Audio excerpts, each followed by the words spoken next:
Yes, this is my second video on this channel today, but this is the actual vlog rather than simply a stupid little video I made about how I've come to making coffee at the moment. And by at the moment I mean I've done it twice. That said, if you watch the video you'll understand that it is kind of insane that I tried it once and then went back and did it again. And will presumably do it a third time. Anyway, so today here in North America, Thor: The Dark World has finally come out. Well, actually, technically speaking, it came out last night. There were select screenings then, but it's officially out today. Oh, I want to see it so bad. I love the Marvel Universe. I've always liked comics, but it's really hard to get a hold of comics in Australia where I lived, without going a long way, and even then you're paying a lot of money for it, so I was always kind of late to I'm kind of late to the party to a degree. I love comics, but I don't read comic books. Does that make sense? Anyway, one of my favorite movies of all time is Iron Man, without a doubt. I'm pretty sure everyone's going to agree with that statement. And so actually, surprisingly, I didn't go and see Iron Man in cinemas. I didn't see it until I bought it on DVD, and it was just I hear good things kind of thing. So anyway, Thor: The Dark World comes out today, and I am desperate to see it. I am dying to see it, as you can imagine. Especially because I think everyone I know in Australia that would give a damn has already seen it.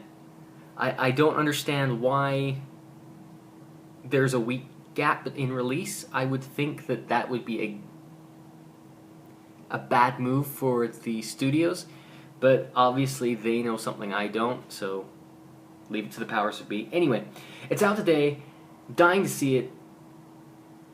I'm debating whether or not to go alone today.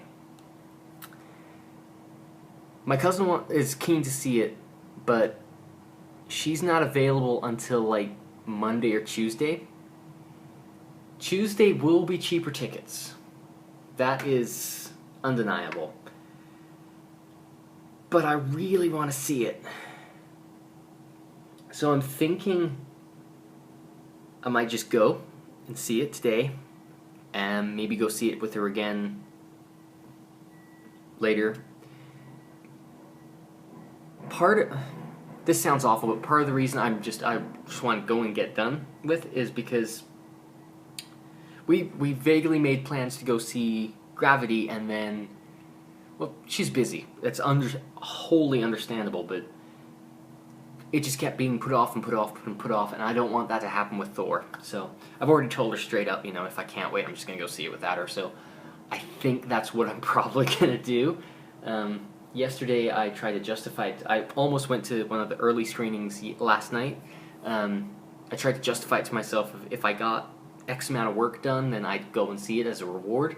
I haven't done that work, but I think I'm still going to go anyway.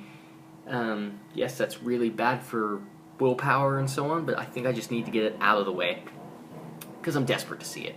Of course, looking at the time, I do potentially have time to knock over what I said I would do before I go and see it. But at the same time, I don't want to rush it and, just as I'm getting this done so I can reward myself. That's just ridiculous. So that's basically it's kind of my only real plan for the day. Last night I downloaded the Star Wars Tiny Death Star app for my iPhone. If you have a lot of time to kill, I definitely recommend this game.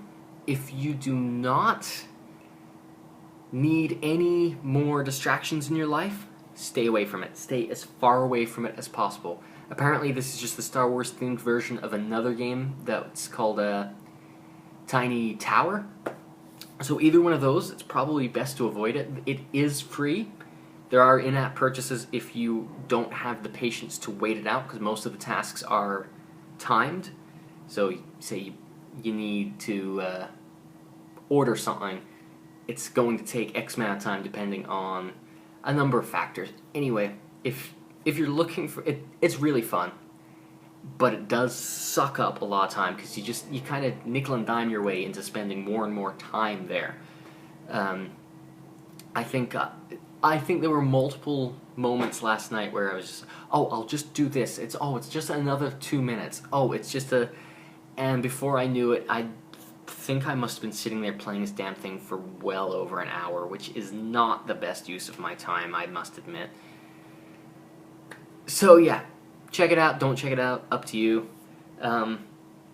Tonight, tonight I will be, again, getting up or staying up and watching the A-League, because that is what I do. I will support the Melbourne Victory through death. Well, probably actually until death or the collapse of the club, which, God help us if that happens. Anyway, so I'll be doing that. It's the Big Blue, one of the oldest rivalries in the A-League, Melbourne Victory versus Sydney United. I don't really know how it's going to go. Obviously, I want the Victory to win because I'm like that, but I am not a one-eyed supporter. I have, on multiple occasions, declared that the Victory will lose.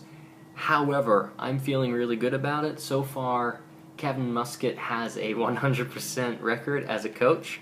He's only been head coach for 2 games. One a couple years back during the transition from Mehmet Durakovic, was it? Mehmet Durakovic? To Jim Magilton. He was the caretaker coach for 1 game there where we won.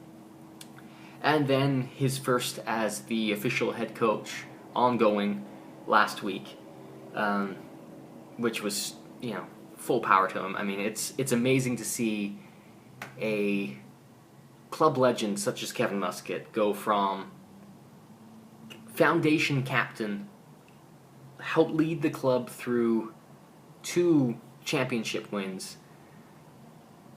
retire to become and then become an assistant coach, and then step up to the plate and become the coach. I mean, Kevin Muscat, there's a reason why the fans cheer when we hear his name. There's a reason why he's referred to as Super Kev. He is a living legend within the club, and I think he's probably the best fit for the head job. He was part of the rebuild that Ange Postecoglou initiated, so he knows what's going on. He knows the direction the club is already going in. He's not going to try and veer it off in another way. And I think that's really all I have to say about the matter. I play a online fantasy A-League game, sponsored by or run by Foxtel. And this week I have made the point of I played my wild card. The wild card lets you change as many players as you want within the salary cap in 1 round. So I played that this week because, well, I just did a really bad job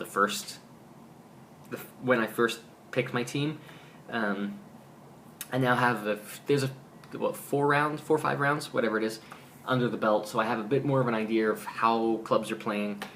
The problem with my initial team was that it was too lopsided. I think I had 3 teams heavily represented, so if those teams did well in a week, I got a lot of points. If they didn't, I just fell right off the bandwagon, and I let Grant catch up with me, and that's just not cool.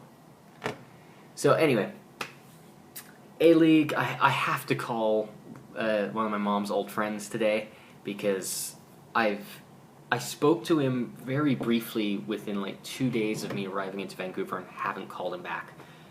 When I think about it, it's just a bad time of day. It's either really early or really late, and I have a feeling he keeps odd hours anyway, but that's not the point of the matter. I'm going to try and remember to call him this afternoon, because it's rude if I don't. And, yeah, I'm still just kind of going through the motions. I have work that I need to do. Yesterday was a bad day as far as working is concerned. I was just so fidgety. I just couldn't sit down and concentrate on anything. This morning I've gotten up. It was a beautiful day. The clouds are coming in now, but I got up. I went for a jog. I didn't get a good night's sleep, so I couldn't just keep pushing myself. But I got something under the belt. Later tonight, I also I want to make a trip off to. I need to go to Sears. I need some swim trunks. We have a pool in the building, but I don't have any swimwear. And I'd really like to start swimming to help build up a little bit of my upper body strength. Not that's going to do a lot, but it's a little bit. And also so I take the relief off of my knee. I think I've already said that in the last couple of days, but that's not the point. And it feels stupid living in a building with such amazing amenities and not using them while I have the time. So yeah, I think I can't believe I'm doing this in one take, and that I have managed to ramble on, effectively talking to myself for over 11 minutes now. I don't expect anyone to have watched this far. If you have come this far with me, thank you so much. It's been a great ride, I'm sure. So, I'm gonna go and do things, because I can. I still don't know how to finish these things.